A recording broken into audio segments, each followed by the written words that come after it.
Agra महामार्गावरून शिरपूरकडून RJ11GB 2446 क्रमांकाचा truck भरधाव वेगात पुष्पेंद्र कुमार राहणार फिरोजाबाद आग्रा हा ट्रक चालक सेंधव्याकडे घेऊन जात असताना रात्री 11:30 वाजेच्या सुमारास अचानक आग लागली।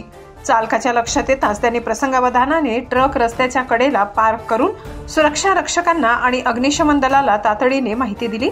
घटनेची माहिती मिळताच आग लागलेल्या ट्रकच्या अगदीच जवळ असलेल्या पोलीस चौकीच्या पथकाने धाव घेतली। तसेच लगतच अग्निशमन दलाचे वाहनही घटनास्थळी आले, जिथे जवान मनोज बडगुजर आणि प्रदीप भिल यांनी पाण्याचा फवारा मारून आग आटोक्यात आणण्याचा प्रयत्न केला।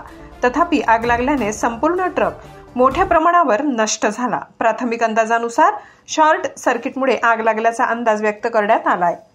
चॅनल सबस्क्राइब करा, बेल आयकॉनचे बटन दाबा, सोबत शेअर करायला विसरू नका।